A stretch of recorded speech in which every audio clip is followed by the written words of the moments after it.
Welcome to the Micropreneur Accelerator podcast. I'm the Micropreneur Accelerator. My name is Nina Sunday and coming to you from Brisbane, Australia. And about a year ago, I attended a workshop on creating a vision board. And it's not the first time that I've done a vision board, but it's the first time I attended a workshop, and the facilitator brought a bunch of magazines and I gave us a bit of time to think about what are our goals and what do we want to focus on for the year. And before I go into it, you might ask, what is a vision board? Well, in this episode, we're going to talk a little bit about what they are and give you some ideas to get started, because it's all about visualizing your goals in a way that helps you manifest them and gives you a positive feeling of expectation and something to look forward to, because you can add images, you can add affirmations, you can add little craft items, you could add physical items like shells or plastic buttons or whatever that are meaningful to you. And the workshop that I went to, this was the one I did. They gave us a cork board and I did a cornucopia, or a horn of plenty of the harvest, things coming down, and that it was going to be a great year. And I was really focusing on my other podcast, Manage Self, Lead Others. And then the year turned around and I went, well, there is no workshop this year. I'll do it myself. It's not the first time I've done a vision board. And I find that they help me focus on what I want, make me have positive expectancy that it's going to manifest, and it's fun to do and fun to look at. So this is the one for 2024, and it's filled, any vision board is filled with images, words, symbols, little pictures that inspire and motivate you. I was having a chat with other members of the C-Suite network, of which I'm in the Thought Council, and we were sharing, how do you do your own vision board? Now, some people do it completely digitally.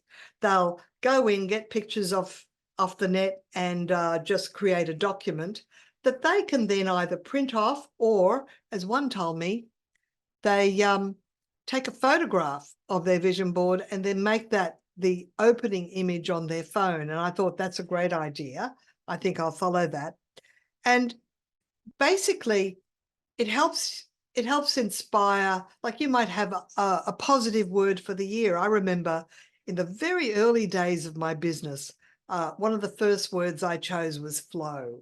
So it was all about flow. And then the next year I decided, well, I've got flow. How about momentum? It seemed to have a bit more strength and a bit more of a rush to it, so strength. And then the third year of my business, my word was lift off, and I did a vision board that had pictures of planes lifting off, and well, my business did actually lift off. So think about, do you have a word for the year? Do you have a favorite positive affirmation? My vision board starts with a positive affirmation right at the top. I've got some actual physical ribbon, and it's streaming down, and it's one thing I always add is a picture of an award, because I love winning awards, and I do occasionally do that. So I suspect, because I've added it to this year's vision board, there might be one coming my way. I also like to add experiences, people, travel. And so I have a feeling that in the next sort of year or two, I'll be going to Europe again and spending time in Paris and Lyon and Venice again, going to the United States again.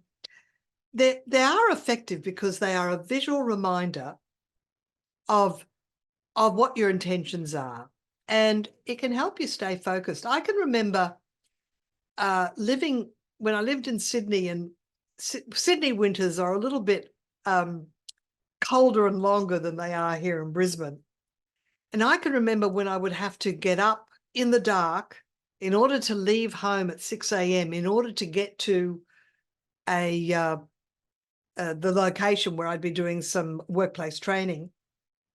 And I had a vision board on my fridge, and it inspired me because I went, well, I'm getting up in the middle of winter, in the cold, in the dark, because I want to manifest what was on my vision board. The other, another way to do it, there's a thing called the bucket list, where you just write a list of all the things you want to do before you kick the bucket. I didn't exactly do that. I just did a list of everything I wanted to buy.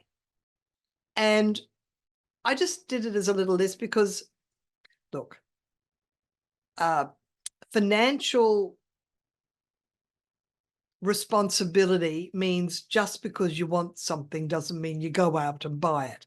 It's a kind of a quality of thrift and prudence that I've inherited as my background. So I purchase things as it feels appropriate. But anyway, I created my wish list, and I just tacked it inside one of my cupboard doors, which I would see periodically. I would know it was there. But every time I would attract or get or purchase one of the items on the list, I would cross it off. Lo and behold, within 3 years, every single item on that list was crossed off. And it doesn't mean you actually had to pay dollars for it. It could be that it just came your way. So how does it work? It works because you're talking to your subconscious, and you're telling your subconscious, you can do this. This is coming your way. You don't have to know how. You just have to expect that it will come. And that's what manifestation is. There's a book I can recommend. I know some very successful people I know read it at least once a year. It's called Think and Grow Rich by Napoleon Hill. I've read it several times, and I do invite people to, people that work here at the office. I get the podcast editor and the office assistant, and I usually take university students as my help. And I do encourage them to read Think and Grow Rich. And one of the things that Napoleon Hill talks about is the importance of a mastermind. And I'm letting you know that in a few months' time, I'm launching my mastermind that's going to go for 12 months. It's called the Micropreneur Accelerator. Are you a solopreneur? Someone working alone with dreams, aspirations, and ambition? Are you a micropreneur? In other words, you already have at least one paid staff member that's helping you, one team member, or you could have a whole team.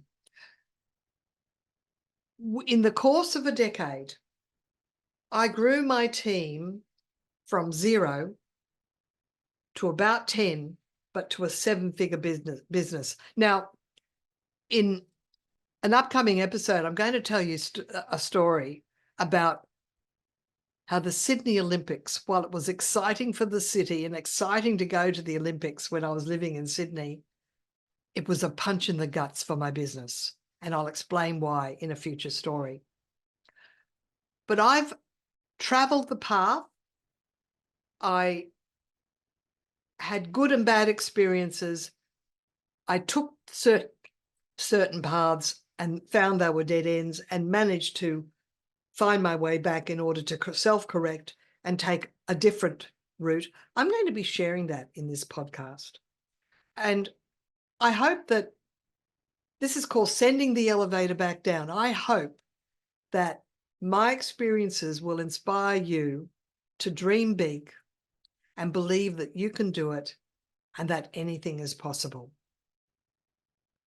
We've launched a Facebook group. So look for Micropreneur Accelerator in the Facebook group. It's a private group just for listeners of the Micropreneur Accelerator. And you just have to answer a few questions like, are you self-employed? Have you got a website? Do you want to grow and scale your business? And even if you don't have a website yet, plan to have one. But if you're self-employed or want to be self-employed, whether you're a solopreneur or already a micropreneur, let me help you scale and grow your business, because I did that over the course of a 10-year period. I've subsequently taken a step back, moved back to my hometown, and now it's a lifestyle business. But I know what it means to grow your business in rapid fashion.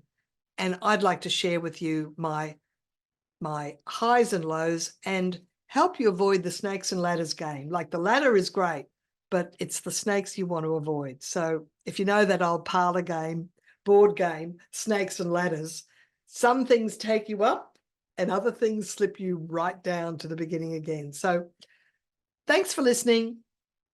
Connect with me on LinkedIn, connect with me on the Facebook group, and I look forward to the next episode of Micropreneur Accelerator.